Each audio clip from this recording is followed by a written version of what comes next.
You protected us from the scorching UV rays like a knight in armor, shielding us with love and care. Provide us a home so safe and sound.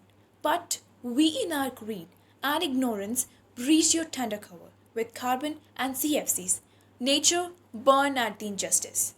Now we cry and try to heal your wounds and to right our wrongs. Worthy members of the jury, respected teachers, and all my dear friends, a very good evening to you all. My name is Shruti, and today I am going to explain you all that how much crucial is ozone to us. Ozone layer can be defined as a region of Earth's stratosphere that absorbs most of the ultraviolet radiation as compared to the other part of the atmosphere. Actually, it is located in the lower portion of the stratosphere, which is around 9 to 12 miles above the Earth's surface. Ozone layer is of great importance to not only humanity but also to the whole environmental system. An essential property of ozone layer is its What if I was to tell you that by the year 2030, the impact of climate change could be irreversible? Just a decade left, and we are moving in the opposite direction towards a dreadful end. But wait, we are not in a movie studio, hopelessly in the hands of sadistic screenwriters. We can actively choose to change the ending of our story, in this case, our planet. And for that, we should feel hopeful. A very good afternoon to one and all. Happy Environment Day.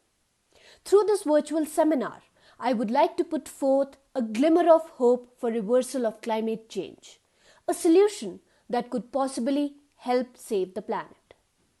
Every time we breathe out, we emit carbon dioxide just like all other metabolic life forms.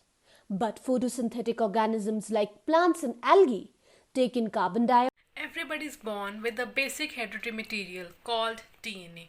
Now everybody must be thinking that DNA, it's a simple question, right? So now the main question arises is that now can it be modified? If yes, then how? And how can it be beneficial to the human race? So today I and Anya are going to represent my views on the topic recombination DNA technology, that is a modified DNA technology introduced by the collaboration of three honored scientists Stanley Cohen and Boyer. So in 1972. So basic DNA technology. Now DNA technology is very much beneficial to the human race. Basically it is the main thing the DNA technology includes is that is the changing the genetic material, controlling the genes of an organism which is outside the living organism and getting the desired products inside the living organism as their products. So this is a very much great efficient as well. Also this is very much beneficial to the human race in the certain things of life sciences as well. So now the first, there are certain things, and also it has made scientists very much, with the grace of this technology, scientists have been able to introduce the fossil friendly, that is the eco-friendly alternatives to the fossil fuels, vaccines, therapeutics, diagnostic tools, hormones like insulin. There are certain industries which are producing hormone. It's a very great technology as well. Okay, now the main introduction of biotechnology was the large scale production of therapeutic drugs, insulin, hormones. There are certain technological drugs which are made by this DNA technology only. So the second main was in the crop industry, that is the flower, several tomatoes. Also we have the cotton, that is the BT cotton. Now the while We love her not, though love we should. Her death we plot for life's own good. She gave her all unto the end. But now we appalled, our lives defend. Who do you think I'm talking about? Our guilty concise already answers. It's Mother Earth. Good afternoon, evaluators. I am Jasmine, and today I'm going to speak on the topic ozone depletion, a danger to our environment. Man has come a long way, from the discovery of fire to sending spaceships, a feat our hunter-gatherer could never have dreamt of. But along with this, he has brought upon not one, but many calamities, and one such concern is hashtag ozone depletion. This has caused the low wavelength harmful UVB radiations to reach our troposphere, which are a reason of increased cataracts, skin cancer, reactivation of viral diseases, cause harm to plants, animals, and have caused a chaos in the entire biogeochemical cycle. Our nature really does have a delicate balance. To think that an effect to one and our entire ecosystem falls like a game of dominoes. But man, the most intellectual creature on this planet, can definitely save himself from this catastrophe. There is this saying, two men looked out of the same bars. One sees mud and one sees stars. We should keep an optimistic approach and stand together and face the challenges that have been kept before us head on. Thank you.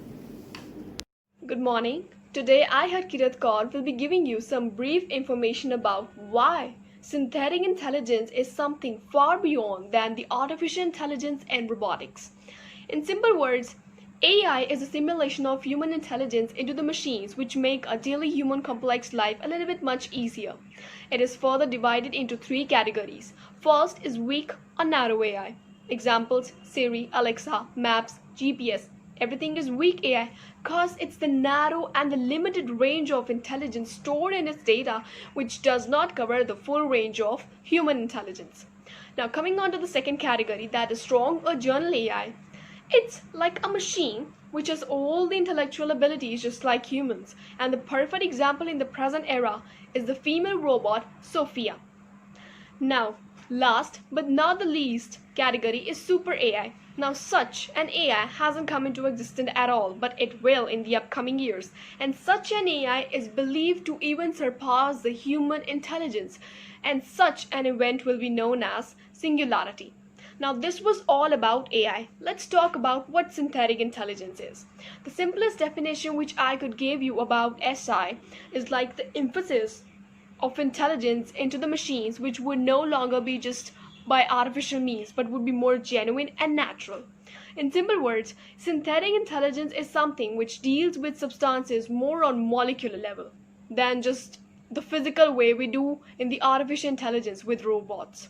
Now, before I end my speech, I would like to conclude the last point that actually make SI, synthetic intelligence, differ from AI, and that is consciousness.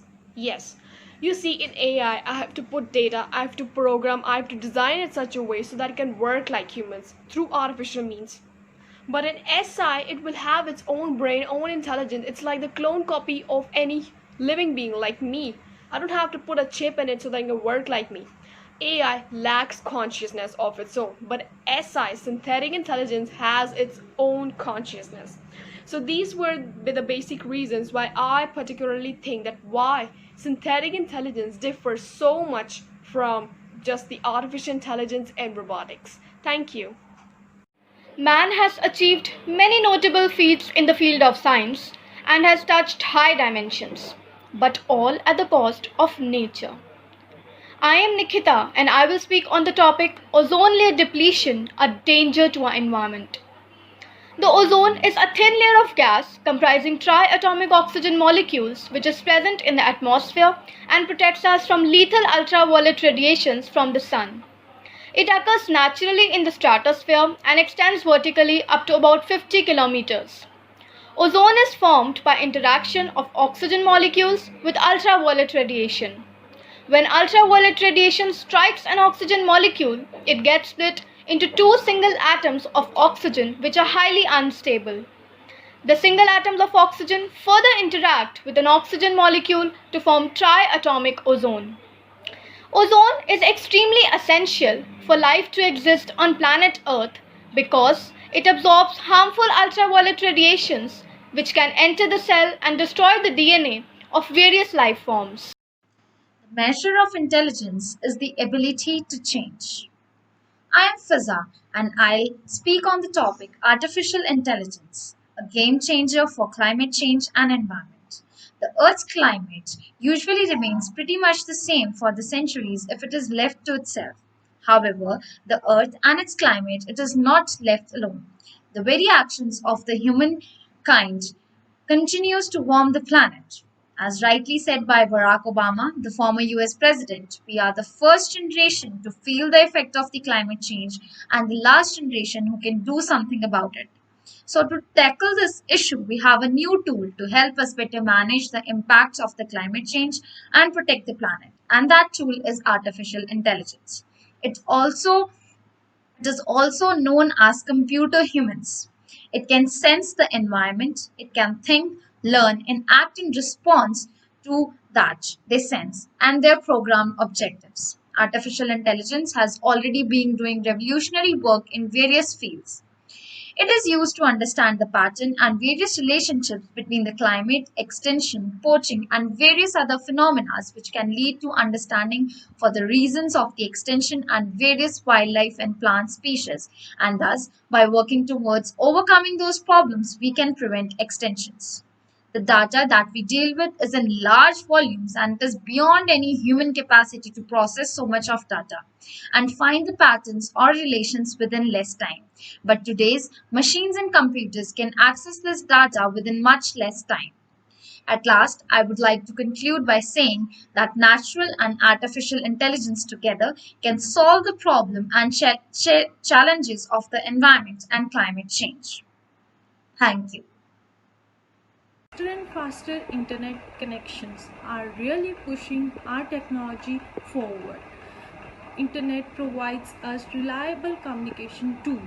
There might be 5G possible, which could change the world as much as regular internet did several decades ago. Second is swallowable medical devices, which are on the way. Small swallowable medical devices are currently being developed that can capture the images of our gut without the need of any anesthetic.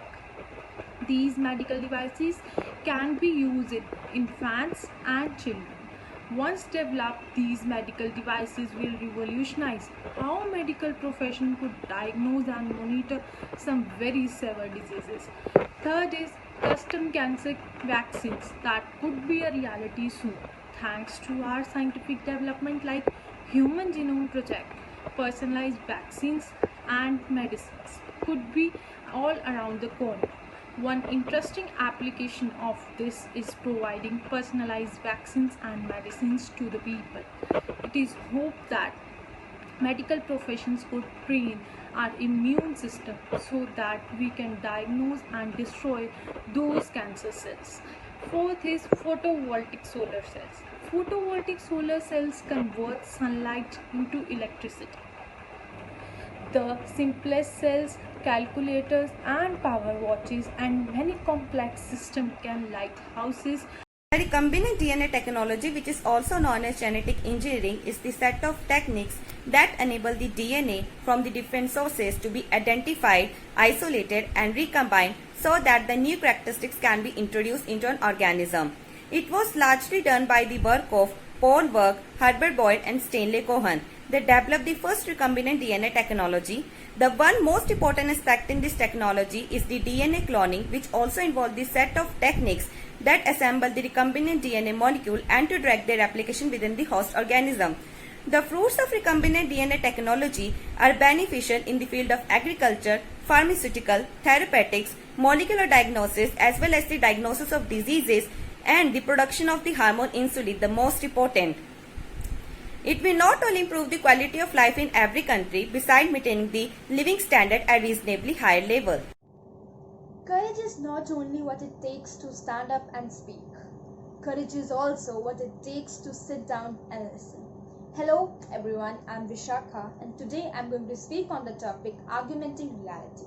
Now you must be thinking, what is argumenting reality? What does it mean and how does it work? So, argumenting reality is the process of argumenting the digital world through the computer into this real world. That is, the computer brings the digital world into this real world that is being sensed. A common application of argumenting reality is Snapchat. For example, if you are taking a selfie by the filter provided by the app, a crab comes to your face. The technology due to which the crab comes to your face is argumenting reality. We can say that argumenting reality helps in experiencing the world around us in a whole new way. It is said that argumenting reality was a brilliant discovery that will light our world for decades. Thank you. Synthetic intelligence is a new arena of technology which various technological giants, namely Google, IBM, are trying to explore and master.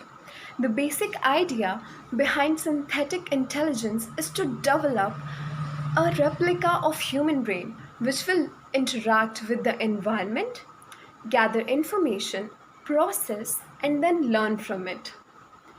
The need to develop synthetic intelligence arose in order to overcome the limitations of artificial intelligence and robotics. Artificial intelligence run on algorithms. Algorithms are nothing but the mathematical representation of the encoded data which is typed in order for AI to function properly. AI then analyze this data and give a certain output. A huge quantity and good quality of data is required for AI to function.